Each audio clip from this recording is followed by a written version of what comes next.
The Standard Publishing Company, Cincinnati, Ohio, copyright 1902 says in the introduction, the incommunicable name, the name suppressed, the fact, it is willingly admitted that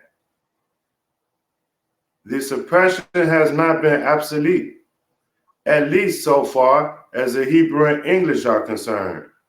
The name in its 4 essential letters, YHWH, was reverently transcribed by the Hebrew copyists, and therefore was necessarily placed by the eye or before the eye of the Hebrew reader.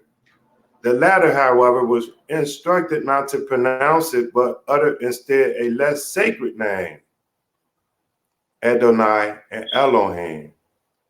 So now you get into the whole situation on why the whole religious world, quote unquote, is calling on Elohim.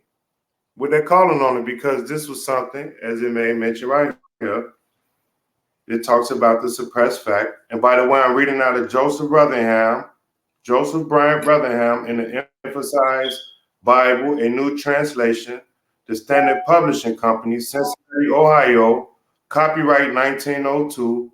And I'm reading just in the introduction, so I'm just not going to go into all of them, just presenting all of the proof, then we could talk about it. In this way, the name was not suffered to reach the ear of the listener. To that degree, it was suppressed. The Septuagint, or ancient Greek version, LXX, made the concealment complete by regularly substituting curious, that's K-U-R-I-O-S,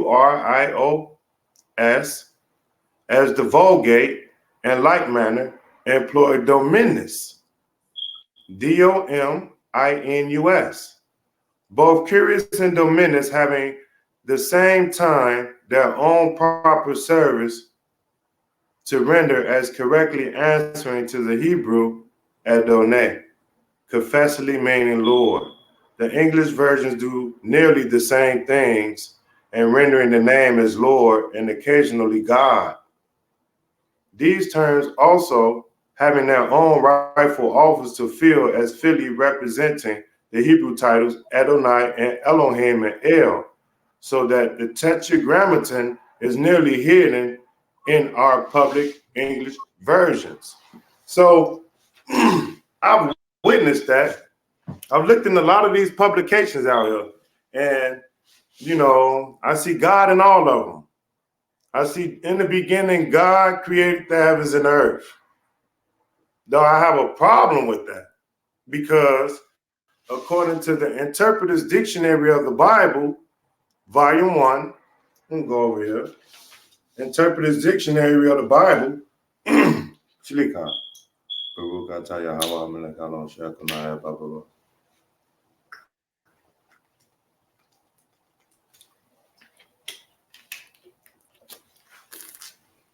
We're going over in the Interpreter's Dictionary of the Bible. Right here it talks about how, well, we'll go over here. I'm going to go with the undeniable name. Unger's Bible Dictionary, Merrill F. Unger, 1957, Moody Press, Chicago, page 1177. And it talks about the Tetragrammaton, traditionally pronounced Jehovah. So we get into the Jehovah. I was brought up under the Christian background,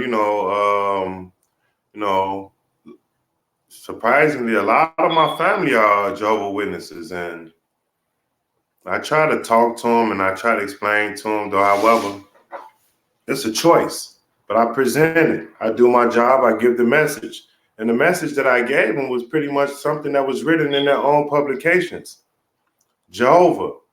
It says in the Kingdom Interlinear translation of the Greek scriptures by the Watchtower Bible Tract Society of New York Incorporated, the Jehovah's Witnesses admitted on page 23 of this book that while inclined to read the pronunciation Yah as the more correct way, we have retained the form Jehovah because of people's familiarity with it since the 14th century. So, and like 99.9% of these modern day Bibles out here, they have in Psalms, Tehillim 83:18.